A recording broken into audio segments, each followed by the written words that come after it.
forget to subscribe my channel Hang Duk Mana. Sas.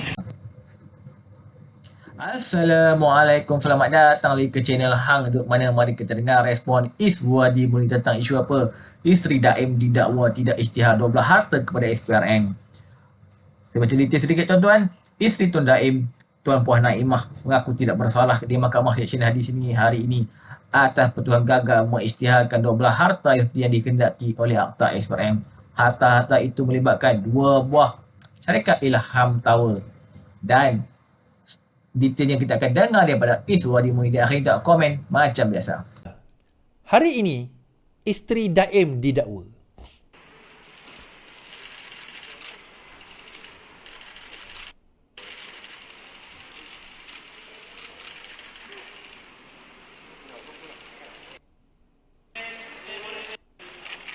Ini Mahkamah Jalan Duta.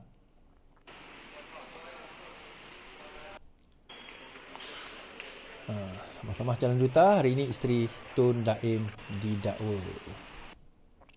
Okey, didakwa sebab apa? Mari kita baca kenyataan berikut. Isteri Daim didakwa tidak isytihar 12 harta kepada SPRM. Isteri Tun Daim, Tuan Puan Naimah Abdul Khalid mengaku tidak bersalah di Mahkamah Session hari ini atas pertuduhan gagal mengisytiharkan 12 harta seperti dikehendaki oleh SPRM Disember tahun lalu. Harta-harta itu melibatkan 2 buah syarikat Ilham Tower Sdn Bhd serta 2 kenderaan mewah Mercedes-Benz. Selain itu 8 hartanah didakwa turut gagal diisytiharkan, iaitu Menara Ilham Menara Ilham di Jalan Binjai, kediaman persiaran di Bukit Tungku serta tanah dan bangunan berstatus pegangan bebas di Bukit Tungku, Pulau Pinang dan Taman Tun Dr. Ismail. Naimah 67 yang juga isteri bekas Menteri Keuangan didakwa dengan sengaja memberikan pernyataan bertulis secara bersumpah bertarikh 8 November tanpa memenuhi terma notis yang dinyatakan di bawah Seksyen 36 Sub 1 Sub B Akta itu. Menurut petuduhan, notis itu dihantar kepada tertuduh oleh seorang pegawai SPRM berpangkat Pesuruhjaya pada 14 November di Presin 7 Putrajaya. Okey, pada prosiding ini pasukan pendakwa diwakili. Okey. Hakim membenarkan tertuduh diikat jamin dengan jaminan RM250,000 dan memerintahkan pasport diserahkan kepada mahkamah sebagai syarat. Mahkamah kemudian menetapkan 22 Mac ini untuk serahan dokumen. Terdahulu Ahmad Faizal menawarkan jaminan RM500,000, pasport diserahkan syarat jaminan. Bagaimanapun, Muhammad Yusof berhujah jaminan yang terlalu tinggi dan tidak sesuai dengan graviti kesalahan. Okey. Dan sebagainya. Okey. So, tuduhan itu dia sepatutnya dia macam ni lah. SPRM telah menghantar satu notis mengatakan bahawa declarekan isytihar aset-aset kamu. Maka sepatutnya Tuan Puan Naimah ni isytiharkan aset di dalam satu akaun bersumpah. Harta saya berapa, rumah saya berapa, hartanah. Dia sepatutnya nyatakanlah perkara-perkara tersebut. Tetapi perkara itu tidak dinyatakan. Ada yang mungkin dinyatakan. Itu tidak dinyatakan. Dan menurut Akta SPRM, disebabkan aset-aset itu tidak dinyatakan, maka itu adalah satu kesalahan di bawah deklarasi aset, satu kesalahan di bawah Akta SPRM dan boleh didakwa. Jadi, hari ini isterinya telah didakwa. Daim macam mana pula Is? Sabar. Sama juga cerita dia macam saya cerita dulu kes Rosmah. Sabar. Kan? Sabar. Dan yang menarik tuan-tuan, bila cerita pasal tone ni, Fahmi Fazil sendiri berkata tiada arahan PM siasat individu bergelar tone. Keluarga Dr. M. Kerajaan Perduan tidak masuk campur dalam sebarang siasatan SPRM kepada mana-mana individu yang bergelar tone dan ahli keluarga mereka, kata Fahmi Fazil. Beliau berkata kerajaan memberikan kebebasan kepada SPRM dalam melakukan sebarang siasatan dirasakan wajar dan mengambil sebarang tindakan berlandaskan undang-undang. Katanya beliau tidak nampak perkara itu perlu dilihat sebagai satu isu politik atau sifat dendam. Ini bagi menafikan dakwaan bahawa tone sahaja maka dia kena dakwa. Kerana dia tone maka dia kena dakwa. Dalam masa yang sama tuan-tuan, menarik juga apa yang Tun Mahathir kata semalam. Dia kata bahawa Anwar Ibrahim campur tangan dalam kes-kes ini, termasuk pembebasan Zahid. So, Tun sebenarnya nak apa? Dia nak Anwar campur tangan ke dia tak nak Anwar campur tangan? Kalau dia nak Zahid didakwa semula, Anwar kena campur tangan. Sebab mendakwa atau tidak mendakwa itu kuasa pendakwa raya. Itu bukan kuasa Perdana Menteri. So kalau Perdana Menteri campur tangan, bukankah pembangkang kata supaya Perdana Menteri jangan campur tangan? So yang mana satu sebenarnya pembangkang nak? Dia nak Perdana Menteri campur tangan ke dia tak nak Perdana Menteri campur tangan? Dan menarik apa yang si Muhyiddin Yassin hari ini. PM sibuk pastikan musuh ditindas. Masalah rakyat tak selesai. PM menganggap Anwar Ibrahim gagal memberikan penyelesaian menyeluruh terhadap masalah masyarakat yang kian meruncing kerana Perdana Menteri sibuk dengan hal lain. Pengerusi PN berkata apa yang berlaku ialah realiti yang dihadapi rakyat.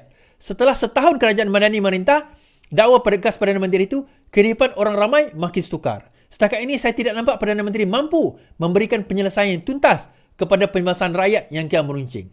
Beliau nampaknya lebih sibuk memastikan musuh-musuh politik ditindas dalam menumpukan kepada usaha menyelesaikan masalah rakyat.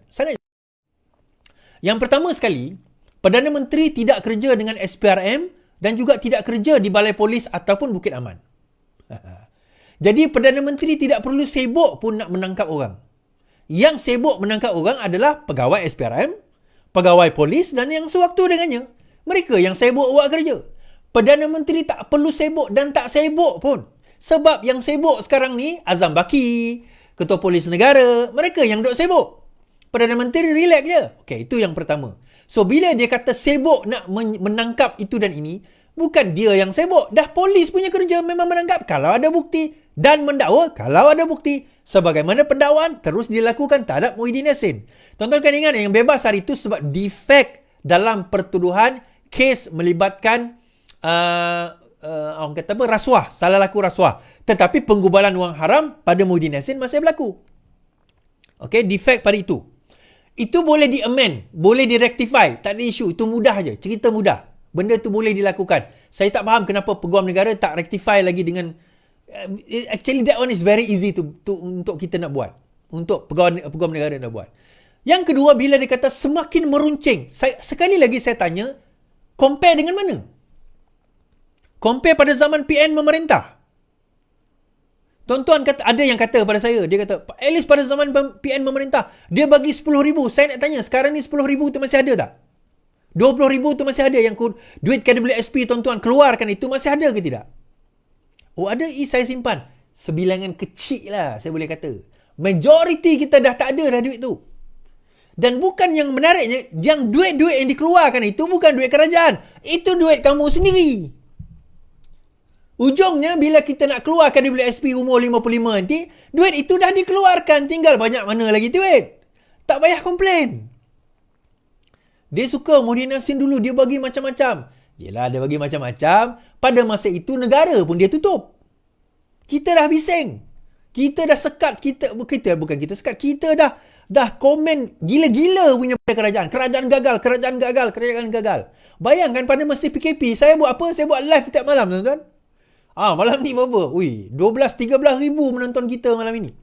Pada masa itu, saya dapat 6 ribu pun kira seronok dah. Kan? Tuan-tuan tengok saya hari-hari. Sebab dah tak ada buat apa.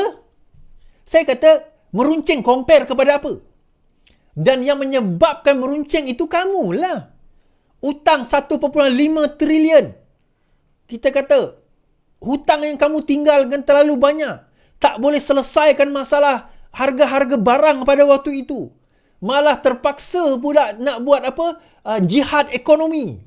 Tak berjaya selesaikan. Lepas itu, sekolah kita pun lagi lintang pukang. Kejap tutup, kejap buka, kejap online, kejap offline. Yang mana tak... Dahlah tutup negara. Buat pula, apa orang kata, darurat. Bagi tahu, tipu pula Yang di-Pertuan Agong kata, oh ini bukan kuasa Yang di-Pertuan Agong untuk menentukan buka parlimen tak buka parlimen. Setelah saya bising, akhirnya tak sampai sebulan buka parlimen. Alhamdulillah. Tapi saya juga kenalah, tak apalah. Itu korban saya untuk rakyat. Tak ada masalah. Itu biasa saya jawab dengan mahkamah. Poin saya di sini tuan-tuan, dia kata meruncing, compare dengan mana? Sekarang ini 10 kali, mungkin 100 kali lebih baik pada zaman PKP. Saya nak tanya tuan-tuan, ikhlas saya tanya. Tuan-tuan suka zaman sekarang ke? Tuan-tuan nak kembali zaman Muhyiddin Yassin di mana kita kena kurung kat rumah? Pilihan pada tuan-tuan. Tuan-tuan nak pilih yang mana? Yang sekarang ni ke? yang kurung kat rumah tempoh hari. Kerja tak ada, syarikat banyak tutup, bisnes tak boleh buka, keluar kena saman, kena pula isi borang MySejahtera lah, itulah, inilah. Dia sakau ratus juta bilion, rakyat makan pun susah. There you go. Tuan-tuan, akhirnya mereka, macam saya kata, dah tak ada modal. Mereka dah tak ada modal. Nak jatuhkan kerajaan ni dah tak ada modal. So akhirnya mereka terpaksa guna orang tua umur 1 tahun lagi, tahun depan 100 tahun. Dia orang sendiri tak berani ke depan. Dia orang sendiri tak berani nak pergi ke hadapan sekarang ini untuk nak drive PN ni. So dia ride. Semalam Wan Faizal rider ni. Padahal itu mogok terhadap Grab, bukan terhadap kerajaan. Tiba-tiba dia pula jadi champion. Kata ini salah kerajaan. Apa kena mengena Grab punya polisi dengan kerajaan? Dia kata kerajaan boleh ubah Grab. Kalau kerajaan boleh kontrol, kita tak jadi demokrasi, kita jadi negara komunis. Kita control everything. Tapi itulah level pembangkang kita.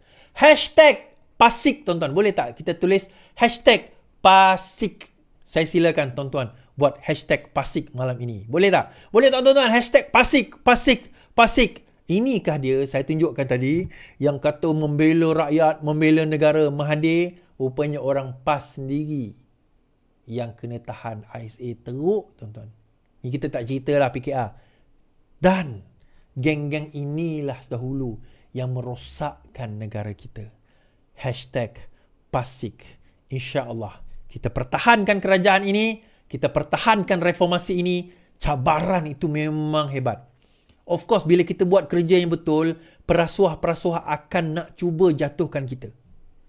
Mereka yang dulu sakau gila-gila akan cuba jatuhkan kita. Jangan risau. Selagi mana ada PMX bersama kita, selagi mana kita berada di belakang PMX mendukung dan menyokong usaha reformasi ini, kita pasti dia mungkin ambil masa, tuan-tuan. Dia bukan mudah. Tetapi kita boleh jadi negara yang terbaik, lebih baik daripada Singapura, lebih baik daripada negara-negara maju yang lain kalau kita kekal dengan kepimpinan yang tulus, berintegriti dan kepimpinan yang bukan tamak untuk nak sakau duit rakyat. Okey tuan-tuan, saya baca detail sedikit lagi. Harta-harta itu melibatkan 2 buah syarikat Ilham Tower Sdn Bhd dan Ilham Baru Sdn Bhd, serta 2 kenderaan mewah Mercedes-Benz. Selain itu, 8 hartanah didakwa turut gagal di isytihar, iaitu Menara Ilham di Jalan Binjai di sini, kediaman di Persiaran Bukit Tungku, serta tanah dan bangunan berstatus pegangan bebas di Bukit Tungku, Pulau Pinang dan Taman Tun Dr. Ismail.